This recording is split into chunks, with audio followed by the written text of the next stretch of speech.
हरण करन कल्याण बूट। ये कलिहरण कलयुग के समस्त दोषों का अपहरण करने वाला है। कल वाली बात हम फिर कह दें, चाहे जितना भयंकर समय आ गया हो, भगवान नाम के महात्म्य में, भगवत रूप की महिमा में, भगवत लीला की महिमा में और भगवान के धामों की महिमा में कोई अंतर नहीं आया है। न कोई अंतर आया है, न कभी कोई अंतर आएगा, चाहे जितना भयंकर समय आ जाए। बस हमारी रहनी में अंतर आ गया, हमारी श्रद्धा में, हमारे विश्वास में अंतर आ गया। ब्रज में अंतर नहीं है।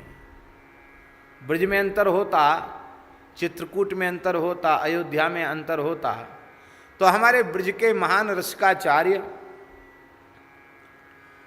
अष्टछाप के महान भक्त कवि श्री छीत स्वामी जी ये क्यों कहते, ऐ हो विधिना तो पे अचरा पसार मांगू, जन्म जन्म दीजो याही ब्रज बसिवो।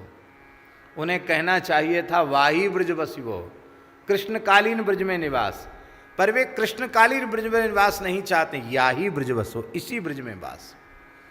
आज भी ब्रज में नित्य गोचारण हो रहा है, आज भी ब्रज में नित्य माखन चोरी हो रही है, और आज भी ब्रज में नित्य रास हो रहा है। समस्त लीलाएं आज भी ब्रज में हो रही है। भाग्यशाली, श्रद्धा विश्वास संपन्न, प्रेमी अनुरागी संत आज भी उनका अनुभव करते हैं।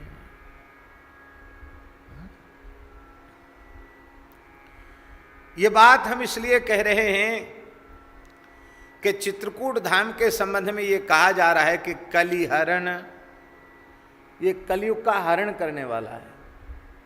इसका मतलब है कलयुग के दोषों से हमें मुक्त करने वाला है। अब हमारा प्रश्न है, क्या चित्रकूट क्षेत्र 84 कोस में पैदा हुए लोग, वहाँ रहने वाले लोग, क्या कलयुग का प्रभाव उनमें नहीं दिखाई पड़ता?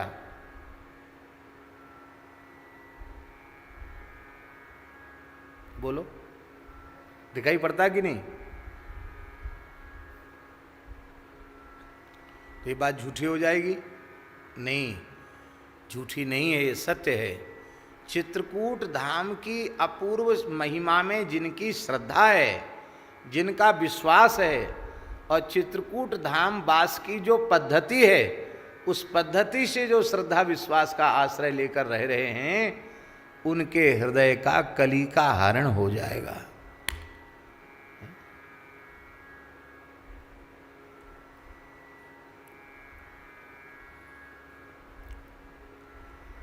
गंगा जी के महात्म्य में लिखा है